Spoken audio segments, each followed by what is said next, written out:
গরম ভাতের সাথে যদি এরকম একটা ভর্তা থাকে তাহলে কিন্তু এক প্লেট ভাত অনায়াসেই খেয়ে নেওয়া যায়। সুপ্রিয় দর্শক, আসসালামু আলাইকুম। আমি সাথী সিম্পল কুকের পক্ষ থেকে আপনাদের সবাইকে স্বাগত। আর আমার আজকের রেসিপি হচ্ছে মিষ্টি কুমড়ার খোসা ভর্তা। এটা খুব সহজেই করা যায় আর খেতেও কিন্তু দারুণ সুস্বাদু হয়। তো চলুন তাহলে কথা না বাড়িয়ে দেখে নেওয়া যাক মিষ্টি কুমড়া ভর্তার মূল রেসিপিটি। মিষ্টি কুমড়া ভর্তার জন্য এইখানে আমি চুলায় একটি প্যান বসিয়েছি। আর এই প্যানটা যখন গরম হয়ে আসবে তখন এতে দিয়ে দিচ্ছি 2 টেবিল চামচ মতো সয়াবিন তেল। আপনারা চাইলে এখানে সরিষার তেলটাও ইউজ করতে পারেন। আর তেলের পরিমাণটাও অবশ্যই বাড়িয়ে বা কমিয়ে নিতে পারেন। মিষ্টি কুমড়াতে কিন্তু খুব একটা বেশি তেল লাগে না। আর এখানে দিয়ে দিলাম পেঁয়াজ কুচি, 4 থেকে 5টি পেঁয়াজ কুচি করে নিয়েছি। আর একটা বড় সাইজের রসুন কোয়া করে এভাবে ছুলে নিয়েছি। আর সেই সাথেই অ্যাড করে দিচ্ছি কাঁচা মরিচ 8 থেকে 10টি। ঝালটা আসলে কীরকম খেতে চাচ্ছেন সেটার উপর ডিপেন্ড করে আপনারা মরিচের পরিমাণটা একটু বাড়িয়ে বা কমিয়ে নিতে পারেন।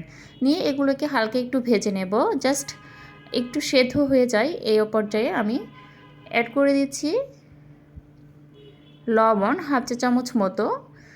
লবণটাও আপনাদের স্বাদ অনুযায়ী দিয়ে দেবেন। আর এখানে দিয়ে দিলাম হলুদের গুঁড়া হাফ চা চামচ। এই হলুদের কালারটা অনেক ভালো আসে, তাই আমি হালকা একটু হলুদ দিয়ে দিলাম। আপনারা হলুদটাও কিন্তু অবশ্যই হলুদের কালারটা কেমন আসে তার উপর ডিপেন্ড করেই অ্যাড করে দেবেন। দিয়ে এগুলোকে আমি জাস্ট একটু ভেজে নেব, একদম ব্রাউন কালার করে নেব না। এগুলো সেদ্ধ হলেই আমি এতে মিষ্টি কুমড়ার এই যে খোসাটা আগে থেকে কেটে ধুয়ে রেখেছি এটা অ্যাড করে দিচ্ছি। আমি মিষ্টি কুমড়ার খোসাগুলোকে একটু কুচি করে কেটে নিয়েছি ছোট ছোট করে। এতে করে খুব তাড়াতাড়ি সেদ্ধ হয়ে যাবে আর নাড়াচাড়া করতেও অনেকটা সুবিধা হবে। আমি এখানে কোনো এক্সট্রা পানি ইউজ করছি না। মিষ্টি কুমড়া থেকেই পানি বেরিয়ে আসবে এর খোসা থেকে। এখন চুলার আঁচটাকে মিডিয়াম টু লো হিটে রেখে আমি 15 থেকে 20 মিনিটের মতো ঢাকনা দিয়ে ঢেকে এটাকে কুক করে নেব। আর মাঝে মাঝে ঢাকনাটা খুলে অবশ্যই একটু নাড়াচাড়া করে দিতে হবে। যেহেতু এখানে কোনো পানি ব্যবহার করছি না সেহেতু কিন্তু এটা প্যানে লেগে যাওয়ার চান্স থাকবে। আর কিছুক্ষণ নাড়াচাড়ার পর এই যে দেখেন মোটামুটি 80%-এর মতো এটা কুক হয়ে গেছে। আমি আরও কিছুক্ষণ এটাকে একটু জাল করে নেব।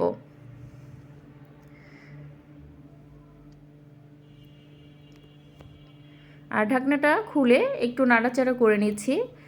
যেহেতু এখন লাস্ট পর্যায়ে মোটামুটি এসে গেছে, সে পর্যায়ে কিন্তু একটু লেগে যাওয়ার চান্স থাকবে, তাই মাঝে মাঝেই নাড়াচাড়া করে নিতে হবে একটু।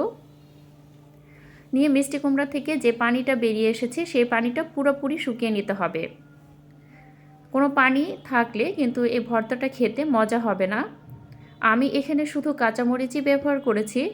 আর এই যে দেখেন আমি দেখিয়ে দিচ্ছি মিষ্টি কুমড়ার খোসাটা কিন্তু একদম ভালোভাবে সেদ্ধ হয়ে গেছে। এ পর্যায়ে আমি হালকা একটু নাড়াচাড়া করে এটাকে আমি নামিয়ে ফেলবো। পানিটা যেন একদমই থাকে না সেই দিকে অবশ্যই খেয়াল রাখতে হবে।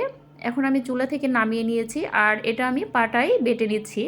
আপনারা চাইলে ব্লেন্ডারেও ব্লেন্ড করে নিতে পারেন, তবে আমার কাছে যেটা মনে হয় ব্লেন্ডারে ব্লেন্ড করলে ভর্তার টেস্টটা একটু অন্যরকম হয়ে যায়, আমার কাছে অতটা ভালো লাগে না, তাই আমি কষ্ট করে একটু পাটাই বেটে নিই।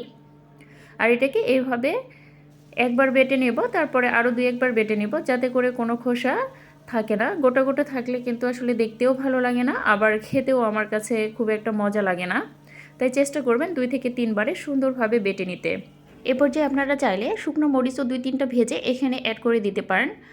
আর সেক্ষেত্রে কাঁচামরিচের পরিমাণটা একটু কমিয়ে নেবেন। আর এতক্ষণ ধরে কষ্ট করে আমার ভিডিওটা দেখার জন্য আপনাদেরকে অনেক অনেক ধন্যবাদ।